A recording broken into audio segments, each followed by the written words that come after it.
Halo anak-anak, kita jumpa dalam video pembelajaran kita hari ini. Kita masih di subtema 3 ya. Dalam video kali ini dalam subtema 3 dan 4 membahas review tematik top test. Jadi ketika nanti kita sudah selesai top test, kita sudah masuk buku 3H, dan setelah kita mempelajari subtema 1 sampai 2, baru kita akan ketemu lagi dengan review top test. Oke, baik. Review top test kita hari ini terdiri dari 30 soal. Jadi anak-anak pelajari, Miss ingatkan jangan hafal mati ya, tapi anak-anak memahami bentuk soalnya. Oke. Nah, nomor 1. Sikap mau menerima keberagaman dibiasakan untuk menghindari titik-titik. Menghindari apa? Di sini berarti kita harus mencari tahu menghindari perselisihan atau menghindari pertengkaran, itu bisa ya. Baik, nomor 2. Keberagaman suku bangsa merupakan keberagaman suku bangsa itu merupakan titik-titik bangsa Indonesia. Kekayaan ya. Baik, lanjut ke nomor yang ketiga. Menjaga persatuan merupakan pengamalan Pancasila keberapa dan tuliskan bunyi silanya.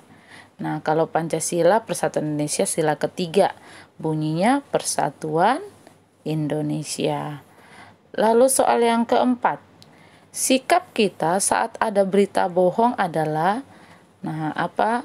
Jadi kalau sudah dengar berita bohong atau yang dikenal dengan hoax, kita harus mencari tahu lebih dahulu kebenarannya. Ya, jadi mencari tahu kebenarannya.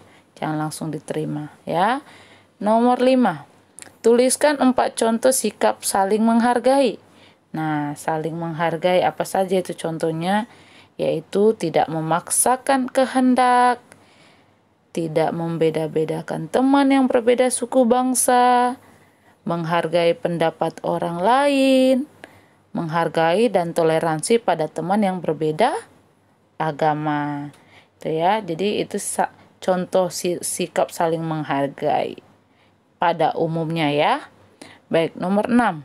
Salah satu tindakan untuk mengurangi polusi udara adalah, kalau untuk menghindari polusi udara yaitu kita menggunakan kendaraan umum, misalnya tidak menggunakan kendaraan pribadi juga bisa.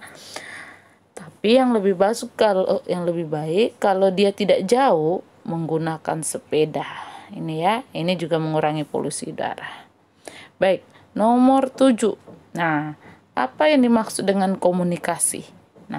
Komunikasi adalah, itu ya, sama ya. Komunikasi itu adalah proses penyampaian berita atau pesan kepada orang lain, baik secara langsung maupun tidak langsung. Kalau secara langsung itu kita saling berhadapan. Saling bersampingan, di samping kita kah, di depan kita kah. Tapi kalau secara tidak langsung itu berarti menggunakan alat komunikasi. Contohnya mungkin handphone, telepon, email, Zoom. Itu ya. Bahkan yang saat ini cara Miss berkomunikasi dengan anak-anak melalui video ini. Itu berarti komunikasi secara tidak langsung. Oke? Baik, nomor 8. Jelaskan cara manusia berkomunikasi berdasarkan jarak. Kalau komunikasi berdasarkan jarak itu ada 2, yaitu jarak dekat dan jarak jauh, ya kan? Bila berdekatan komunikasi dilakukan secara lisan. Bila berjauhan komunikasi dilakukan menggunakan alat komunikasi. Itu dia tadi ya. Sama halnya dengan seperti pengertian dari komunikasi itu sendiri. Oke, nomor 9. Alexander Graham Bell melakukan percobaan telepon dengan siapa? Thomas Watson ini ya. Oke, nomor 9. Nomor 9, nomor 10. Nomor 10, tuliskan 3 dampak buruk dari penggunaan gawai yang berlebihan. Nah, kalau dampak buruknya sebenarnya itu banyak ada di buku, tapi anak-anak bisa memilih dari yang di buku itu, namun misalnya menuliskan 3 saja di sini, yaitu mudah emosi atau marah-marah, menimbulkan gangguan kesehatan seperti iritasi mata, membuat malas bergaul dan dengan teman-teman. Jadi ini yang umumnya biasanya ya, tapi ada banyak yang ada di buku, lebih dari 3 ada di buku ya. Oke, kita lanjut ke nomor 11. Nah, kita ke nomor 11. Wah, yang ini ya. Baik, nomor 11 sebelum kita 14, 15, 16 ya. Nomor 11, yang pertama kali digunakan manusia sebagai alat transportasi adalah apa yang pertama kali? Ayo. Iya, hewan itu yang kuda. Bisa juga unta ya. Jadi alat transportasinya menunggangi kuda, unta. Oke? Baik, nomor 12. Tuliskan 4 alat transportasi umum. Nah, kalau transportasi umum ini, transportasi umum ada bus, pesawat, kapal laut, dan kereta api. Itu umum bisa digunakan oleh masyarakat ya. Oke, nomor 13. Alat transportasi berikut yang dikemudikan oleh nakoda. Nah, yang pakai nakoda nih ya. Jawabannya itu C. Wah, kenapa bisa C? Kita lihat dulu. A. A itu gambar apa ini ya? Oh, ini gambar mobil. Biasanya siapa yang mengemudikan mobil? Disebut supir. Ah, ya. Supir. Lalu kalau yang B itu gambarnya adalah, nah, kalau yang ini apa? Siapa yang mengendarainya, yang mengemudikannya? Pilot ya. Pilot. Oke. Kalau yang terakhir jawabannya C. Berarti apa kalau nakoda? Iya, betul. Nakoda ya. Iya. Kapal pesiar. Ini kapal pesiar ya.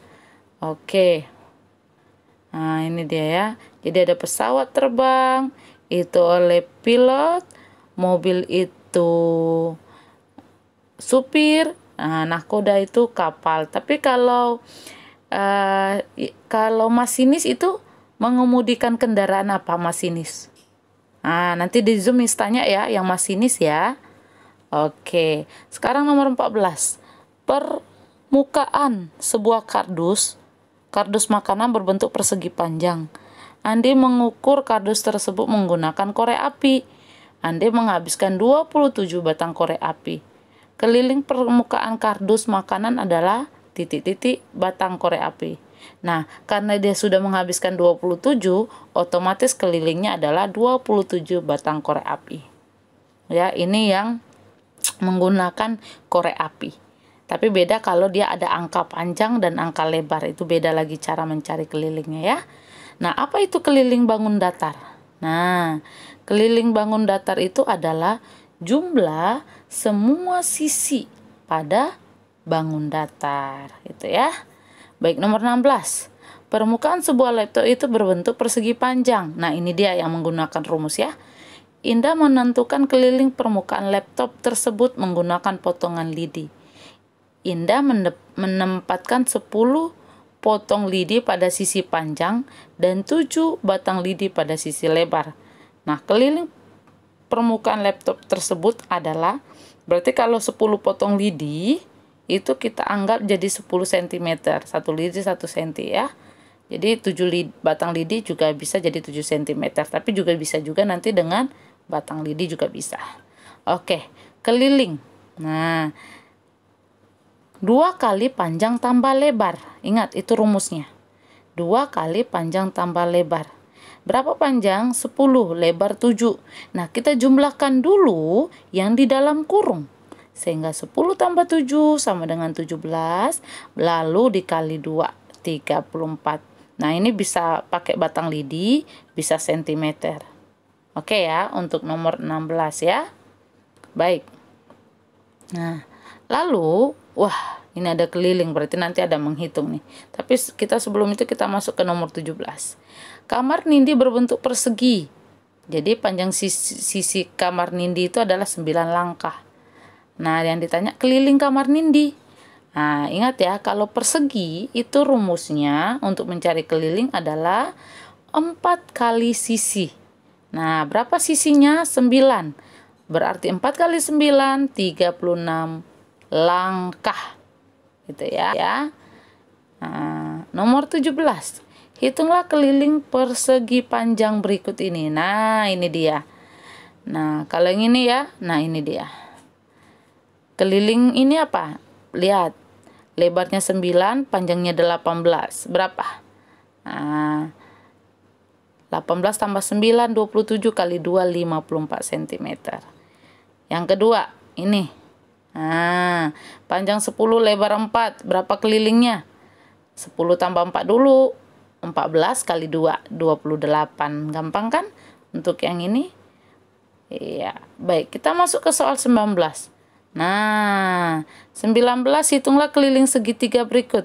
Sisi tambah sisi. Nah, ingat, segitiga itu ada 3 sisinya. Kalau keliling segitiga itu paling gampang ya, itu tinggal dijumlahkan ke 3 sisinya. 6 tambah 10 tambah 8. Akhirnya 24 cm. Oke? Baik, nomor 20. Pertanyaannya, tulisan ucapan pada kartu pos terdapat pada sisi bagian. Nah, kalau ucapannya itu biasanya ada di dalam. Nah, kalau kartu pos. Karena kalau di luarnya itu alamatnya. Nah, oke ya. Baik, 21. Kartu ucapan biasanya dimasukkan ke dalam titik-titik sebelum dikirimkan menggunakan amplop. Jadi dia dimasukkan ke amplop untuk kartu ucapan ya. Baik, 22 dulu. Ucapan selamat itu biasanya diberikan pada saat hari bahagia, hari ulang tahun, hari kelahiran. Nah, hari misalnya pernikahan. Nah, yang bahagia-bahagia itu selamat.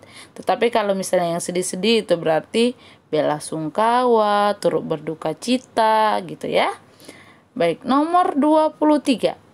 Karya dekoratif merupakan karya yang diberi. Nah, kalau dekoratif itu berarti hiasan. Oke. 24. Model mobil-mobilan sederhana dapat kita buat dari, nah itu ada ya, kardus bekas. Dan terakhir 25, agar mobil-mobilan lebih menarik, kita dapat menambahkan beberapa aksesoris. Jadi kita bisa tambah aksesoris ya, biar lebih menarik. Baik, kita masuk ke nomor 26. Nah ya, oke. Kita membasuh tubuh sebelum berenang itu untuk, nah kalau kita sebelum berenang membasuh tubuh biar apa? Menyesuaikan suhu tubuh. Oke ya, menyesuaikan suhu tubuh. 27. Tabrakan dengan pengunjung lain saat berenang dapat terjadi karena tidak memperhatikan jalur berenang. Jadi kita nggak perhatikan, jadi bisa tabrakan dengan yang lain ya. 28. Tindakan yang dapat meracuni air kolam berenang adalah dengan buang air kecil di dalam kolam berenang. Jadi tidak boleh ya membuang air kecil di dalam kolam berenang. Kalau mau buang air kecil naik dulu ke kamar mandi. Oke? Oke, karena apa? Karena akan teracuni air kolamnya. Jadi membuat penyakit. Nomor 29. Salah satu akibat buruk yang dapat terjadi akibat tidak mandi setelah berenang di kolam renang adalah, nah sebenarnya banyak. Itu ada di buku banyak. Rambut menjadi kusam. Atau kulit menjadi gatal-gatal atau kena penyakit kulit. Nah, itu ya. Jadi masih banyak lagi yang ada di dalam bukunya ya. Baik, nomor 30 dan nomor yang terakhir. Agar tidak mengalami iritasi mata saat berenang, sebaiknya menggunakan kacamata renang. Jadi, gunakanlah kacamata renang ya ketika mau berenang. agar tidak terjadi iritasi pada mata. Oke, review kita selesai. Selamat belajar untuk anak-anak Miss, dan sampai jumpa dalam top test selanjutnya. Bye-bye.